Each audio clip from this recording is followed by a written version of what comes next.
Tonight's talk is on the 7 factors of awakening. The subject is mentioned in many different suttas. 2 significant suttas, the Satipatthana and the Anapanasati Sutta, as a way of describing key themes that are developed through integrating the Eightfold Path. In other words, these are factors that emerge as an authentic Dhamma practice is developed. It's not something to do that's extra or embellishing to the Eightfold Path. And it's an interesting sutta for a few reasons. This one is called the Gilana Sutta. And here, the Gilana Sutta, in the Gilana Sutta, I think I'm still a little blasted from all that, the 27 talks I gave over the weekend. The Buddha is teaching Sariputta's younger brother, Cunda. One evening, the Buddha, while lying ill, was approached by Sariputta's younger brother, Cunda. The Buddha spoke directly to Cunda to plant the seed of understanding in his mind. Venerable Cunda, let these 7 factors of enlightenment arise in your mind. The 7 factors of enlightenment are well expounded and cultivated and fully developed by one awakened. They bring perfect understanding, full realization, and Nibbana. Nibbana is the phrase that's referencing awakening. Nibbana or nirvana means extinguished, meaning we put out the flames of desire, the flames of passion. We've extinguished them through the Eightfold Path. What are these 7? Mindfulness is a factor of enlightenment. Mindfulness is carefully taught by the Buddha. Mindfulness is cultivated and fully developed by one awakened. And we know that the Buddha teaches not just some generalized application of mindfulness, but a very specific mindfulness. Mindfulness brings perfect understanding, full realization, and Nibbana. Next, investigation of the Dhamma is a factor of enlightenment. Investigation of the Dhamma is carefully taught by the Buddha. It's an important line, and it makes sense that the Buddha teaches a Dhamma that if you wanted to awaken, you would investigate his Dhamma. But even during the Buddha's time, there was a tendency and a strong desire to either dismiss what the Buddha was teaching or add something to it, embellish it in some way based on what your friends are doing or you've heard along the road. And the Buddha's always been very clear that if you're going to develop his Dhamma, that you have to do it by developing his Dhamma and no one else's. At that time, was there any kind of idea outside of what the Buddha was teaching of a direct transmission of so-called mystical secrets? Well, there's a lot of that just in the Vedas and the Upanishads. The mind-only school that would be the precursor to modern Zen, the Yogacara school, I believe that kind of came into formation about 1,000 years after the Buddhist teaching. So, if that was what your question was referring to.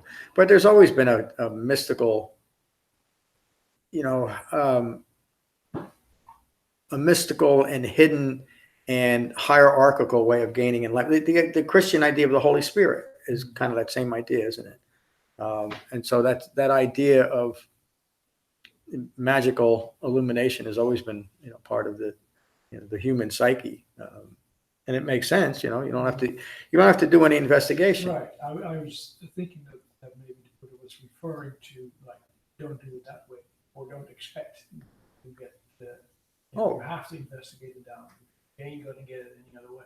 Yeah, I'm sure that's a reference to that, and also just to reinforce that even people that came to the Buddha Sangha and listened to his talk still wanted to mostly just meditate and maybe just be good people, be compassionate. And he emphasizes over and over again that a key factor of awakening is to apply that mindfulness into investigating the Dhamma. And if it's overlooked, or if you think you don't need it, you're not going to get it. That's it's such a common theme, and it has to be investigation of the right Dhamma too, doesn't it? Buddha continues, investigation of the Dhamma is cultivated and fully developed by one awakened. Investigation of the Dhamma brings perfect understanding, full realization, and Nibbana. Next, persevering effort is a fact. This relates directly to right effort too, doesn't it? Persevering effort is a factor of enlightenment. Persevering effort is carefully taught by the Buddha. Persevering effort is cultivated and fully developed by one awakened. Persevering effort brings perfect understanding, full realization, and Nibbana. Which really simply means once you started the Dhamma, if you want to awaken, you take it to its conclusion. Joyful engagement in the Dhamma is a factor of enlightenment. Joyful engagement is carefully taught by the Buddha.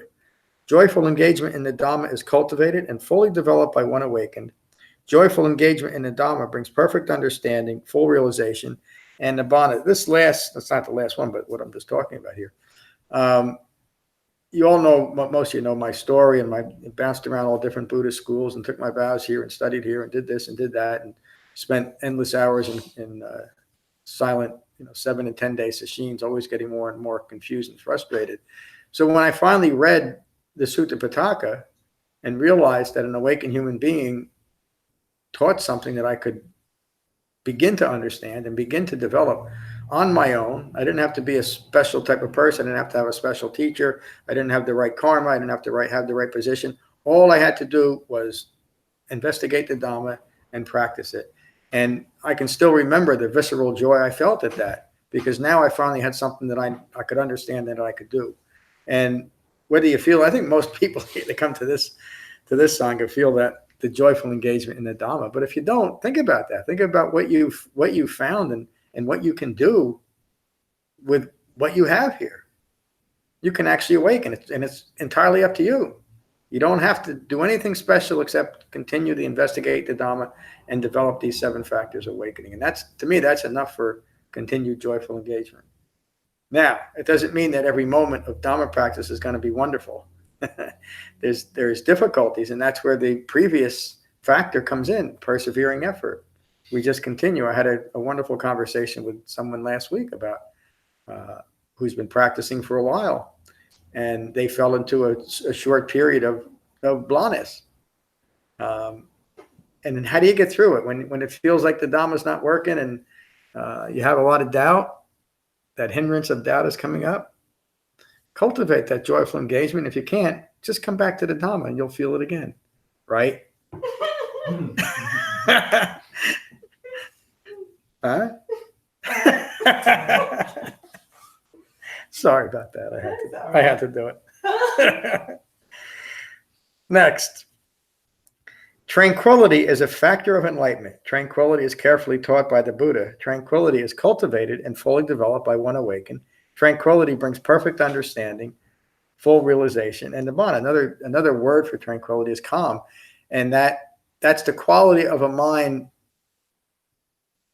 It should be the quality of a mind of one engaging in the Dhamma, at least as far as the Dhamma is concerned. Developing a Dhamma, meaning to not fall into grasping about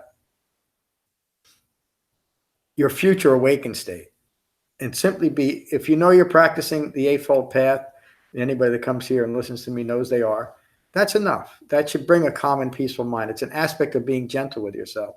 But tranquility is also the quality of mind of an awakened human being, as described by the Buddha, tranquil or calm. Concentration is a factor of enlightenment. Concentration is carefully taught by the Buddha. Concentration is cultivated and fully developed by one awakened. Concentration brings perfect understanding, full realization, and Nibbana. Another word for concentration is samadhi, and a really good translation, or authentic translation of samadhi, is a non-distracted mind, because that's really the best way to look at concentration. Concentration might fall a little bit too short of realizing that what we're striving for is a continually non-distracted mind, being mindfully present with life as life occurs. Another phrase used we touched a little bit on this on our retreat. Another word that means concentration is jhana. And the Buddha would often describe meditation with just that one word. Go find the root of a tree or an empty hut and do jhana. I mean, engage in a practice that continually deepens concentration. Jhana is often taught as 4 levels of ever deepening meditative absorption or concentration. And I'm going to start a series, I think Saturday, but maybe Tuesday, of 6 or 7 suttas that directly relate to jhanas. And it's interesting, the different situations and the different angles that the Buddha comes at teaching the proper use of concentration. Equanimity is a factor of enlightenment. Equanimity is carefully taught by the Buddha. Equanimity is cultivated and fully developed by one awakened. Equanimity brings perfect understanding, full realization, and Nibbana.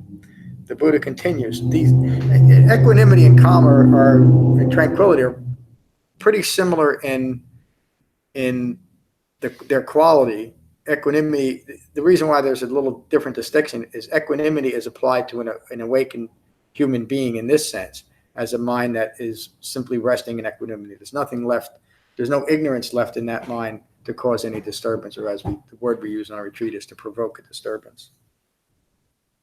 The Buddha continues, these 7 factors of enlightenment are carefully taught by the Buddha, and all 7 are cultivated and fully developed by one awakened. These 7 factors of enlightenment bring perfect understanding, full realization, and Nibbana. Therefore, Cunda, train yourself to continue to abandon clinging to material gain, clinging to status, clinging to offerings, clinging to unskillful ambitions, and clinging to unskillful associations. That's the end of the sutta. That last, again, clinging to all the rest of these external things, including clinging to associations or clinging to recognition, is an underlying theme of the Buddha's entire teaching career. And so he's telling young Cunda to be mindful of these things, including being mindful of your associations. As far as your Dhamma practice, we had more time to get into this on retreat. It doesn't mean that we should never talk to or associate with people that aren't involved in the authentic Dhamma. It simply means that to be mindful that your Dhamma practice associations are well focused on the Dhamma and not get into other things. So again, that's the end of tonight's sutta. It's a short sutta, but it kind of really gives great and profound direction, doesn't it?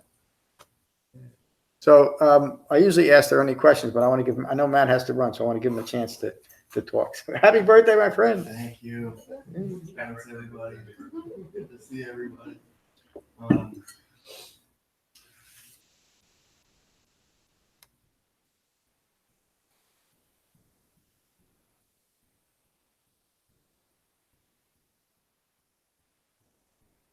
I don't have anything to add to the 7 factors. It's hard too, huh? Glad you made it tonight. Me too. Thanks. I'll talk to you soon. Now, are there any questions specifically about the sutta before we go around the room? Brett? You said for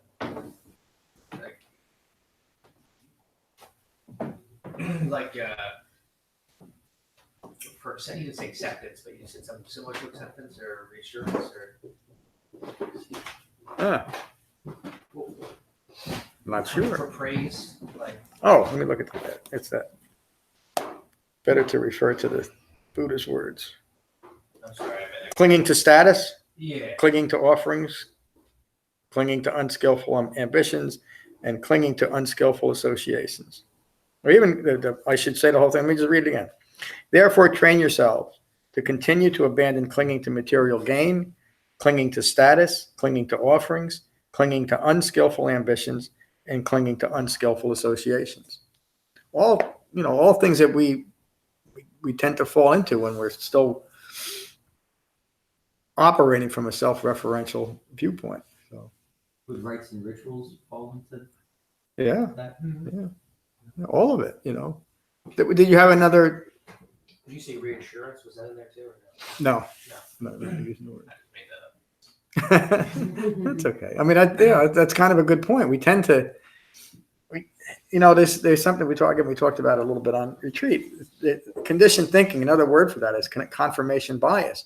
And so even one of the reasons why listening to the suttas over and over again is we'll hear something different because our conditioning has changed in the intervening time. And so we're not biased towards hearing things in a certain way. So you very well may have heard of reassurance because it's what you wanted to put in there. And that's just how we are. That's if there was no such thing as conditioned thinking rooted in ignorance of Four Noble Truths, I mean, I might be taking this a little bit too far, but all you'd have to hear is Four Noble Truths and your mind would clear, wouldn't it? Because there's nothing blocking you from seeing it clearly. But so we hear things in relation to the present level of our conditioned thinking. That's the reason for those cautions in the last part of the sutta, isn't it? Because the Buddha understands the nature of a conditioned mind is always grasping at anything that will allow it to continue to ignore its own ignorance, including these rites and rituals and associations, doing something to gain status. The Devadatta, the Buddha's cousin, tried to kill him twice so that he could have the status. And this is somebody who's trying to be a spiritual leader, and he would try to kill his cousin twice, just so he could elevate his status above that of the Buddha. He didn't want the competition. And in Devadatta's mind, that seemed perfectly reasonable, didn't it? Or he wouldn't have done it. So these are very simple and direct teachings, but when you start applying them to the very subtle levels of conditioned thinking, they're really amazing in their overarching way of taking us from a completely deluded state in a fairly short time and in a very methodical step-by-step way to an awakened state. The whole secret, if there is one, it's not a secret, is that persevering effort to simply continue and be mindful that you're actually practicing what a Buddha taught. And that doesn't mean you have to. It just means if you want to awaken. It's a good idea. Good question. Lorna, good to see you tonight. Thank you. Good to be here. It's good to see everybody and be back. And I missed you. Yeah, we missed you. Like I said, nobody sat in your seat the whole time.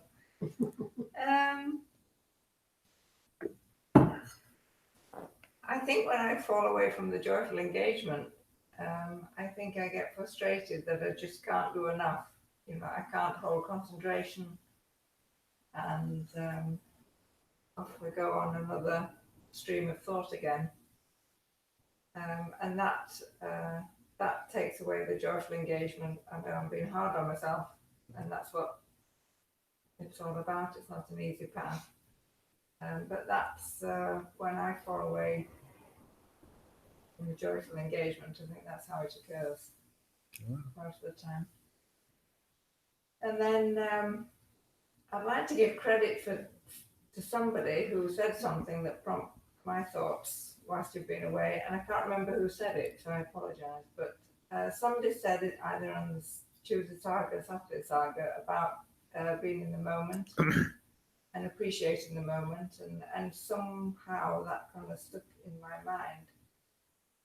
And I've been thinking about, in fact, I was how odd things strike you sometimes, but I was looking out for the weather on an app on my device, and I realised that I could just go to tomorrow's weather and not get caught up in it. I could just look at it, understand it, and then come back to the day.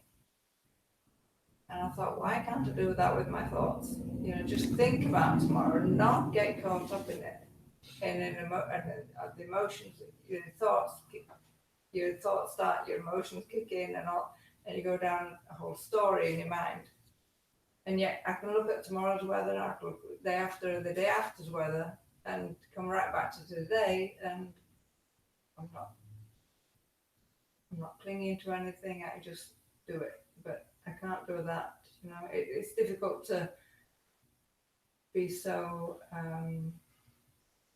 disconnected, with your own thoughts about times in the future, times in the past. Yeah. And I just noticed that when I looked at an app for the weather.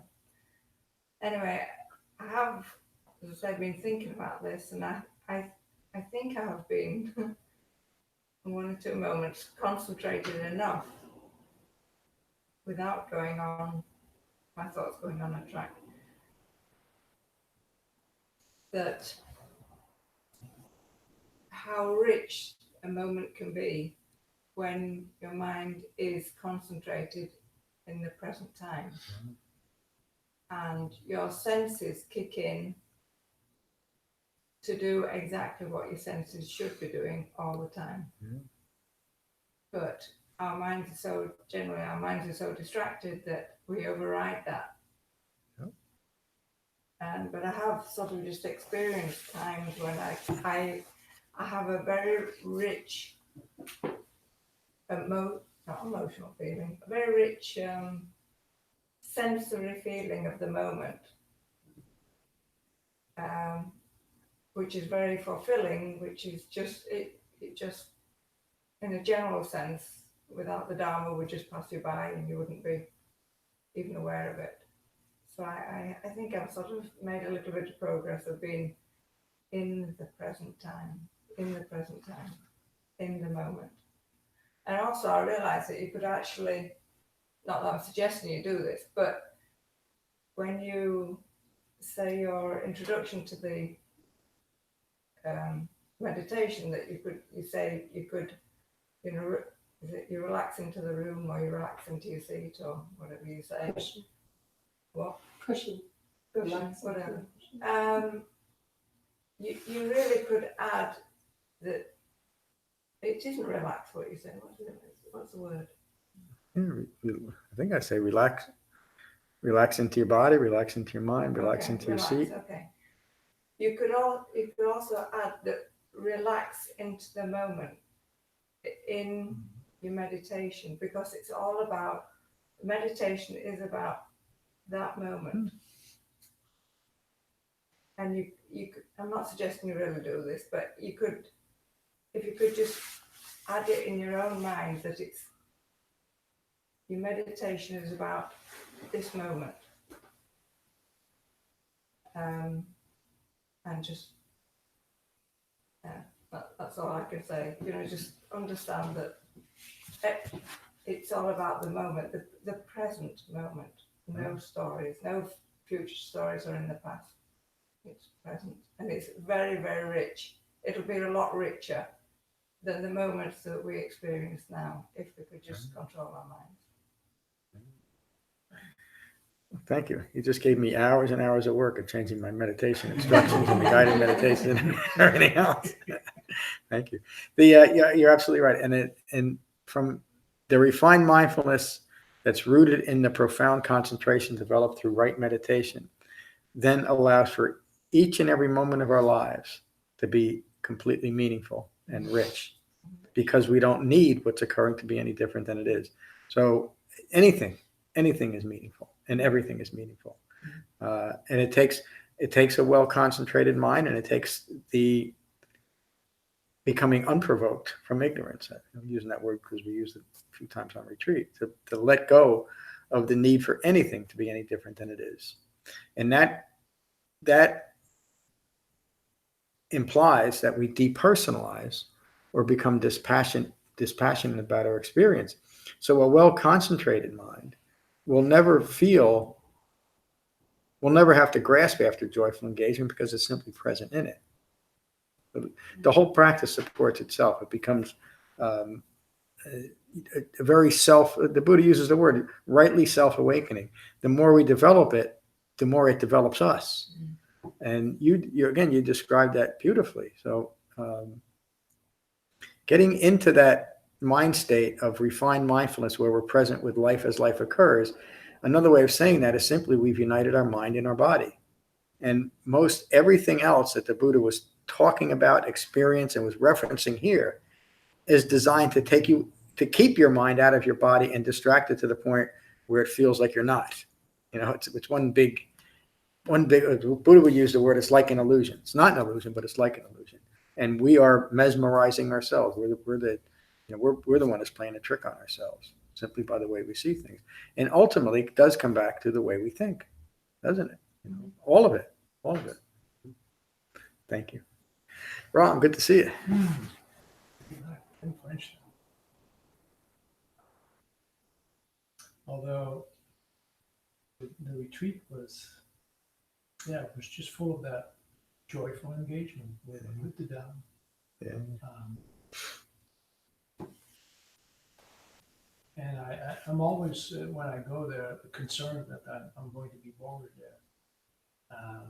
Really? After 8, 9, or 8? After so many times, I still drive up there, or even when I sign up. And then, I just get engaged with it. And boredom? No. And that place, because nothing ever happens there, outside Very, very of quiet. of the talks, Yeah. it would be a perfect place to be bored out of your skull. And never mind. So yeah, the joyful engagement it's happening there, and it's happening here too. The only time I had to, and I'm still in that process of in my meditation to be more joyfully engaged. It had been a struggle for a long time, and it's I kind of given up the struggle on it. And now when I'm distracted, I'm just distracted. Yeah. I'm still engaged in the meditation. Distraction comes and distraction goes. Well, thank you for that. That's interesting too. I think that's a rather common thought and it. You could really call it down. I was talking about thinking about the retreat that you're going to be bored, and isn't that one of the hindrances? Huh? Yeah. You know, and there it is. Even though you know better, you've experienced the difference. Yeah. And well, I don't think anybody that has been on retreat wouldn't have said that while you're there. There's no. Brett was on one of the first retreats. You know, were you bored at all? I don't know. No. You can speak freely here. It's okay. Waiting for the next meal. Yeah. Yeah, good food up there. It's still really good. Yeah. Thank you, Ron. Andrew, good to see you tonight. How have you been? I have nothing to add regarding this sutta, but I'm very interested in other people's experiences about the retreat. And I'm particularly interested about what you learned and what you typically learn at these retreats, having done them now for many years. You're always learning, so you bring some insights. Yes. Wow, Andrew, thank you. We have on retreat, we kind of break retreat on Saturday night and have a little party, and we go around the room and talk about what we've learned, which I did. I don't remember what I said, honestly. I'm not trying to either.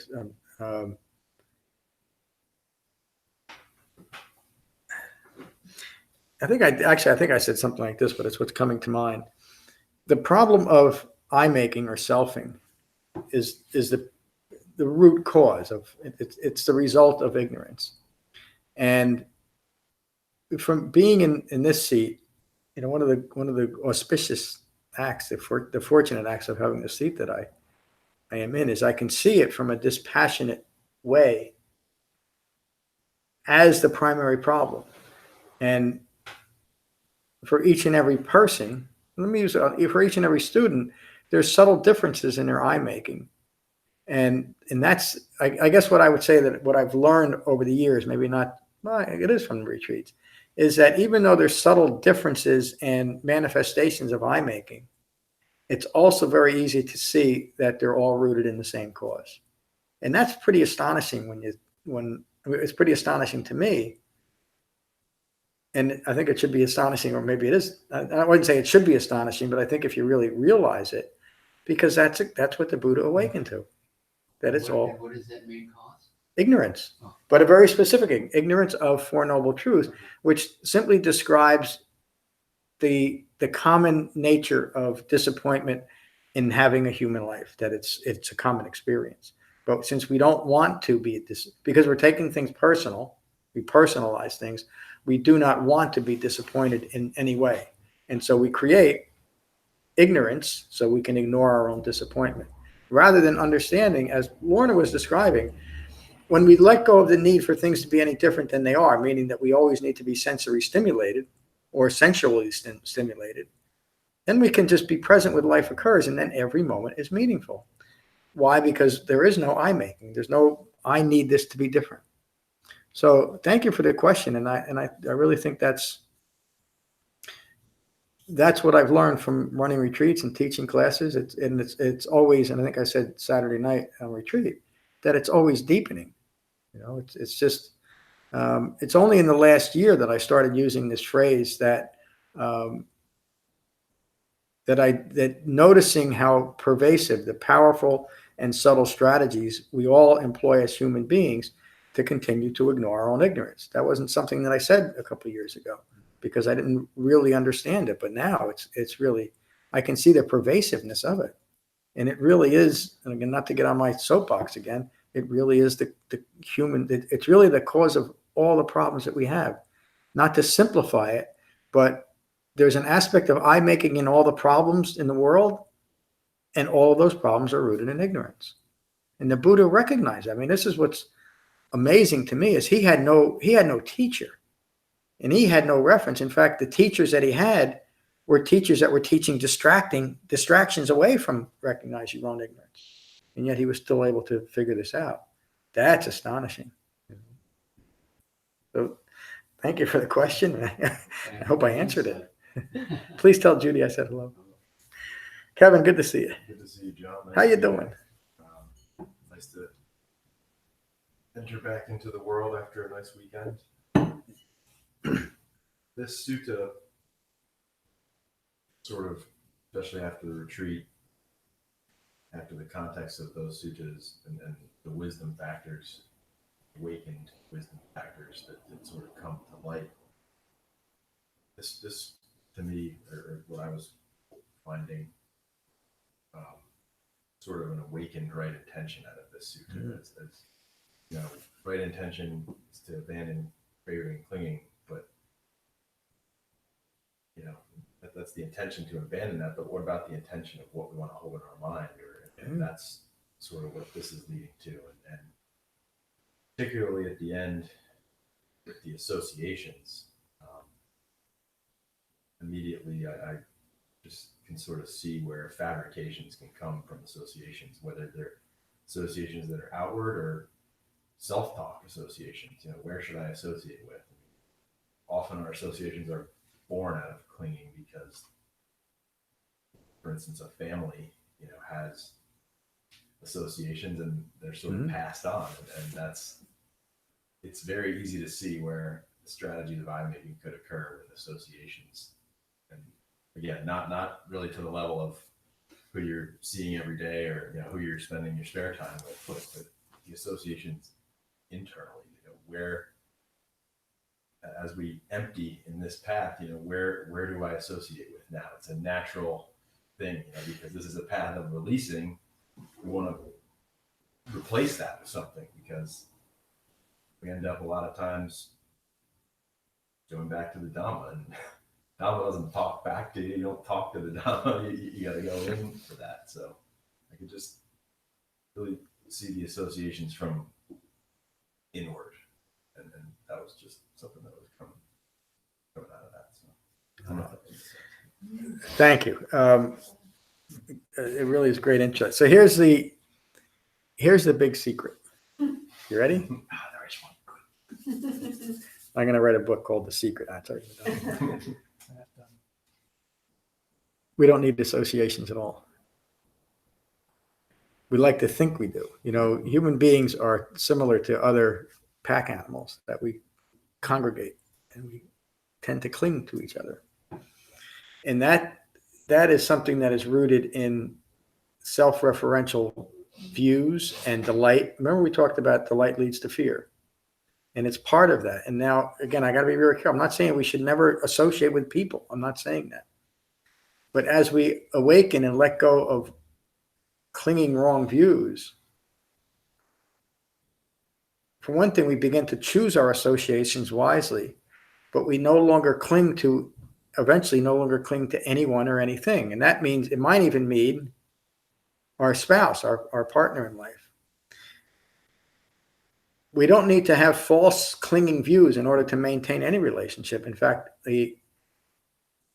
any relationship that to be truly wholesome should be free of any type of clinging, isn't it? And it should be based on moment by moment commitment to want to continue to do this. I mentioned Arnold Patton, the guy that told me, I use that phrase a lot of time, that if you're in New York and you want to get to Chicago, but you think you're in Los Angeles, you can't get there. one of the things that was so impressive about Arnold, I met him when he was, I think he was just in like mid 50s, something like that. And just a quick background, he was a major real estate attorney and made zillions of dollars in real estate in the Westchester County area. And he just got fed up with it one day. And I won't get into his whole story, but he started teaching these things that he called universal principles. And most of them were pretty similar to what the Buddha taught, but some of them weren't. And anyway, he was a teacher of mine for a couple of years. We got to be pretty good friends. But one of the things that was always astonishing to me, and he would always make a point at his workshops, him and his wife Selma at that time had been together, I'm just 34, 35 years. And they held themselves out as an example of a marriage that is kept together by moment commitment, not vows that they no longer wish to live by. And so, I mean, they didn't do this continually, but in their minds, they were with each other because they wanted to be with each other and for no other reason. And that relates to when we develop deep concentration and a refined mindfulness of the Eightfold Path, we are simply present with life as life occurs. What does that mean? We don't need any associations because we're not in the past or the future. Does everybody understand that? And so then each and every, again, it doesn't mean that we don't have family ties. When the Buddha heard his dad was dying, 45 years after he was awakened, the first thing he did is he got his little pack together and he walked to get to see his dad before he passed. It doesn't mean we don't have relationships with people. In fact, what it means is the relationships we have are based on all of the values of right speech, right action, and right livelihood. You know, they're clean, they're honest, there's no ambiguity there. And that can happen. And again, it doesn't mean But it's not need. yes, if you're lucky enough to have a spouse that's developing the Dhamma with you, you're lucky, but it doesn't mean that you have to. You know, it's enough that one person is mindful. That need for association, that coming out. But Yeah. So look at this Sangha, this association becomes more important when you take this view of it. yeah, and I think most of the people that keep coming here don't feel a need to be here. They come here because it's of joyful engagement. Look at the example of the Buddha's life as a perfect example of that. He awakened and was completely disentangled from all associations with the world. And yet he had a continual direct impact on so many lives around him. And he had relationships with some of the most important people of his time. And in what would be, just for the sake of making the argument, and the lowest of the low, the most shunned people of his time. They were all the same to him. And he wasn't stuck in this hierarchical view of his own mind that he was some great teacher that should only associate. And we see this often, don't we? Only associate with certain people. Because he let all. So the big secret is we don't need associations. It's only a self-referential ego self that needs associations. And then we have real honest relationships. It's just that simple. Thank you. Mary, so good to see you. Good to see you. Good to see everyone. Sounds like the retreat was wonderful as usual. Yeah, it was. I enjoyed the sutta. It's like leaning into the living of and the being with the Dhamma. It's their action words and I guess it's very positive, right? It's not like that. And I think that some of the experience of the Dhamma, I guess most of the experience of living the Dhamma comes from that direct experience with other people that helps to make the engagement, joyful. Whether anyone else is doing what you're doing or not, it's something that you're experiencing every day and reaping the benefits of, and reaping the positive flow and energy, ease of living, and all of that as the direct experience continues to improve as your practice and everything else improves and the integration improves.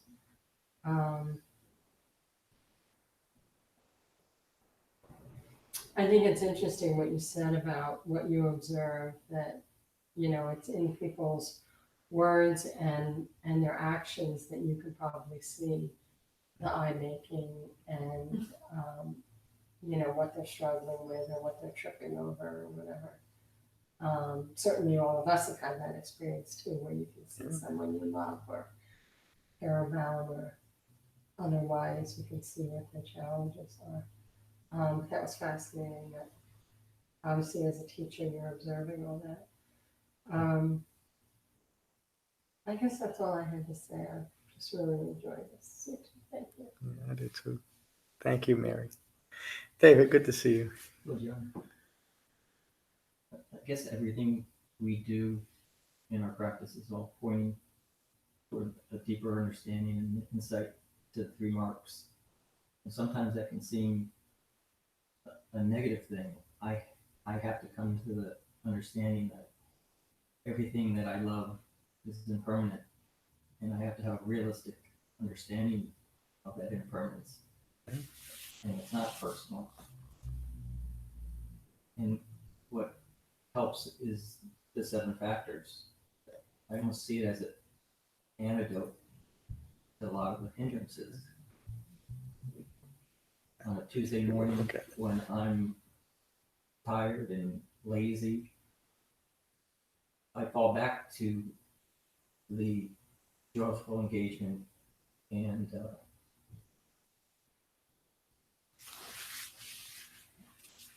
the energy you need. Thank you. Thank you, David. Isn't it just wonderful to have something authentic to motivate us and guide us, rather than fear or greed or anything else? It's just really the Dhamma, but applied in utterly practical ways. It's enlightening. Yeah, and that's It really that's is. exactly how it should be. It's not something that we're not trying to. This is not work. This is something you're doing to better understand the real way your mind works, Yeah, and to cut away from the bias in your mind and the people you associate with and the ideas you associate with. That is all there to support this make-believe thing you've got going on. And every sutta is pointing toward understanding the 3 marks and living in reality. and living in reality. 4 noble truths. Wow. Thank you, David. Bonnie, good to see you tonight. How are you? Okay, thanks for asking. So it feels like a relief. So, we talk about the coming aware of what arises and being with it and staying with it. Mhm. But then those are the things that lead me to want to be distracted because of its difficulty or the issues that are, sometimes we face in life. So the using the sutta today earlier in the day was like a relief, even though so in a way it gave me a way to measure and hold this thing that I wanted to be different than it was. Mhm. And it's not going away. So, for me, it feels like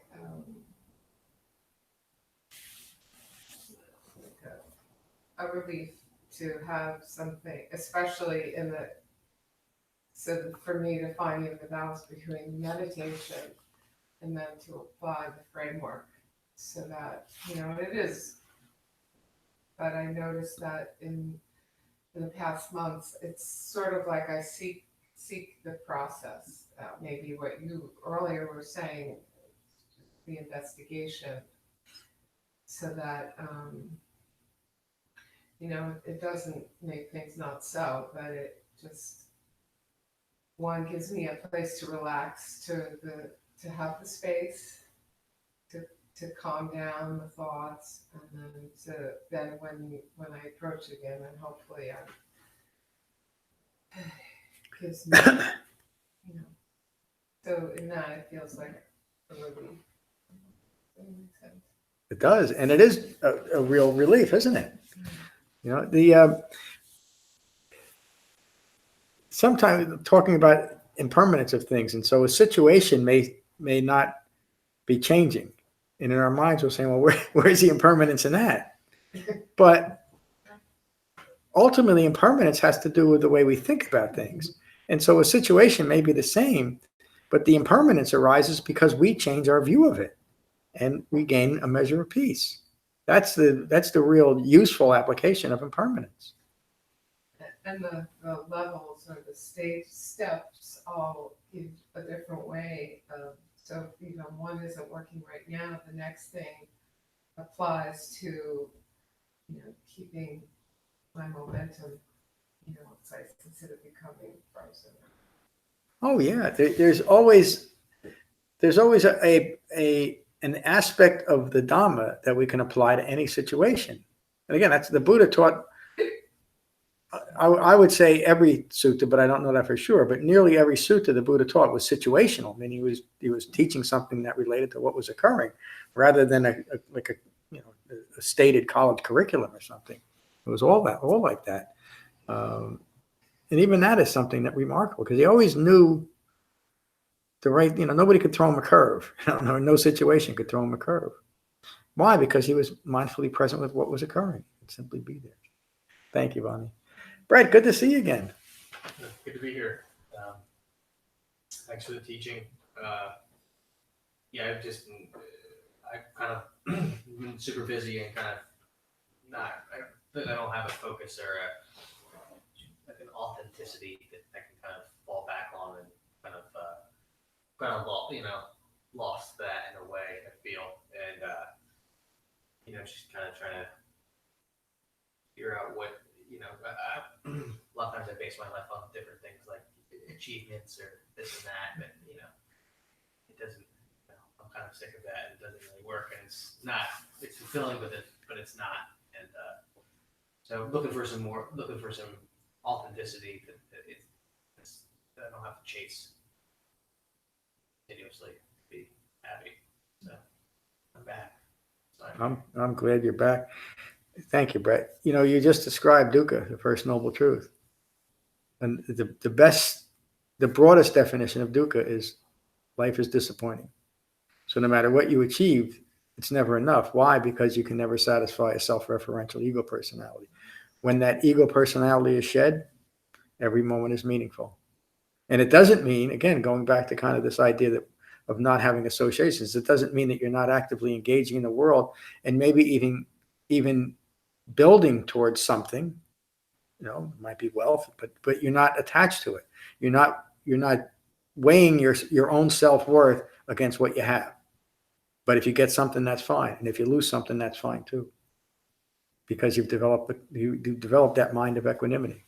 Isn't that wonderful? And each and every one of us has talked about that in a little different way, that we're developing that in situations and how we apply it in situations. It's just, Andrew asked that great question. And, that's something else that, and Kevin noticed it on retreat when we gave those 3 talks, and he saw the underlying enthusiasm that the Buddha was generating by seeing the original Sangha developing his Dhamma.